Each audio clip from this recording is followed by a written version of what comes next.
අද අපි ඉගෙන ගන්න යන්නේ කොහොමද ඉංග්‍රීසියෙන් කියන්නේ කියලා යමක් කරන්නයි හදන්නේ. නැත්නම් යමක් කරන්නයි යන්නේ කියලා කියන්නේ කොහොමද කියලා ඉගෙන ගන්න තමයි අද අපි හදන්නේ. ඒකට පාවිච්චි කරන්න පුළුවන් going to කියන වචන කීපය. going to කියන වාක්‍ය ඛණ්ඩය පාවිච්චි කරලා අපිට කියන්න පුළුවන් ඉංග්‍රීසියෙන් යමක් කරන්නයි හදන්නේ. යමක් කරන්නයි යන්නේ. අපි බලමු කොහොමද going to කියලා යොදලා යමක් කරන්නයි යන්නේ නැත්නම් කරන්නයි හදන්නේ කියලා වාක්‍යයක් හදාගන්නේ කොහොමද කියලා. අපි මුලින්ම බලමු මේකේ ස්ට්‍රක්චර් එක කොහොමද කියලා. ස්ට්‍රක්චර් එක කියන්නේ ව්‍යුහය. කියන්නේ වාක්‍ය හැදිලා තියෙන ආකාරය. ගණන් වල නම් හරියට සමීකරණයක් වගේ ස්ට්‍රක්චර් එකට අදාළ වචන ටික දැම්මහම අපිට අදාළ වාක්‍ය පහසුවෙන්ම හදාගන්න පුළුවන්. අපි බලමු ස්ට්‍රක්චර් එක කොහොමද එන්නේ කියලා. මුලින්ම එන්නේ සබ්ජෙක්ට් එක. සබ්ජෙක්ට් කියලා කියනවා විෂයටත් කියනවා. හැබැයි ග්‍රැමර් වලදී අපි සබ්ජෙක්ට් කියලා කියන්නේ කට්රු. කට්රු කියන්නේ යමක් කරන එක්කෙනා. හරි. ඊගාට සබ්ජෙක්ට් ඊට පස්සේ ප්ලස් ඊට පස්සේ is am are තුන එකක් දාන්න ඕනේ. is දාන්නේ ඒක වචන වලට සිංගියුලර් වලට is දැම්මා. am දානවා I මම කියලා ආවොත් am දැම්මා.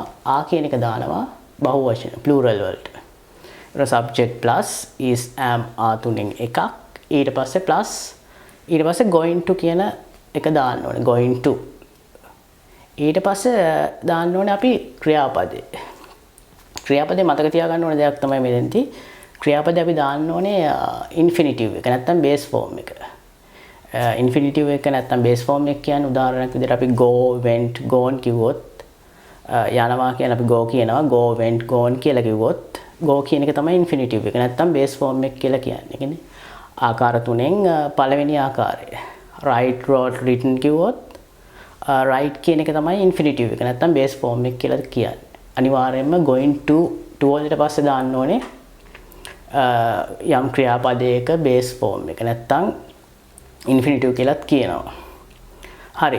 එතකොට මෙන්න මේකයි ස්ට්‍රක්චර් එක subject plus is am are තුනෙන් එකක් plus ඊට පස්සේ going to ඊට පස්සේ ක්‍රියාපදයේ ඉන්ෆිනිටිව් එක නැත්නම් බේස් ෆෝම් එක plus rest. rest කියන්නේ අපි ඊටු ටික කියන අදහසින් තමයි මෙතන අරගෙන තියෙන්නේ. හරි. දැන් ස්ට්‍රක්චර් එක හරි. දැන් අපි ඒක යොදලා වාක්‍යයක් හදන්න බලමු. දැන් මේ වාක්‍ය ගන්න අපි ඉංග්‍රීසි ඉගෙන ගන්නයි යන්නේ. දැන් අපි ඉංග්‍රීසි ඉගෙන ගන්නයි හදන්නේ. ඒ වාක්‍ය කොහොමද කියන්නේ කියලා බලමු. අපි නම් මුලින්ම දාන්න ඕනේ we කියලා. ඒ කියන්නේ subject එක නැත්නම් කතෘ we. plus ඊට පස්සේ මම කව දාන්න ඕනේ කියලා subject plus is am are තුනෙන් එකක්. මෙතන we කියන්නේ බහුවචනයක් plural එකක් හින්දා අපි දාන්න ඕනේ are. එතකොට we are ඊට පස්සේ මම කව going to දාන්න ඕනේ කියලා. we are going to මොකද්ද කරන්නේ? verb එක නැත්නම් ක්‍රියාපදේ ඉගෙන ගන්නවා. එතකොට learn. එතකොට we are going to learn.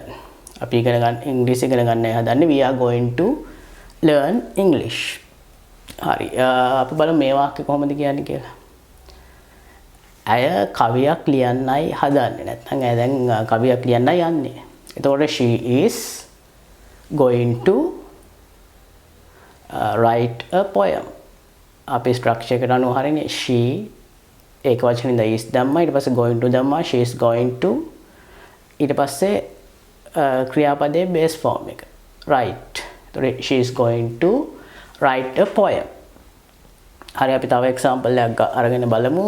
ඔහු වෙසක් කූඩුවක් හදන්නේ. නැත්නම් ඔහු වෙසක් කූඩුවක් හදන්නයි යන්නේ. එතකොට he ඒක වචනින්ද is ගත්තා. he is ඊට පස්සේ going to දැම්මා. he is going to හදනවට කියන අපි make කියලා. එතකොට he is going to make a Vesak lantern. Vesak කූඩුවට කියන වෙසක් lantern කියලා. එතකොට he is going to Vesak lantern. ඔහු වෙසක් කූඩුවක් හදන්නයි යන්නේ. he is going to make a Vesak lantern. ඊට පස්සේ අපි මෙහෙම ප්‍රශ්නයක් අහමුකෝ. අපි අහමු ඔවුන් මොකද්ද කරන්න යන්නේ? අපි යන ඕන් මොකක්ද කරන්න යන්නේ නැත්නම් ඕන් මොකක්ද කරන්න දැන් හදන්නේ. එතකොට අහන්න පුළුවන් what are they going to do?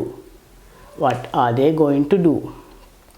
එතකොට අපි කියනවා ඕන් මේ පාටියක් සංවිධානය කරන්නයි හදන්නේ. නැත්නම් ඕන් පාටියක් සංවිධානය කරන්නයි යන්නේ. එතකොට they කියන්නේ ඕන් බහුවචනෙන් දා දැම්මා. they are ඊට පස්සේ going to they are going to organize a party.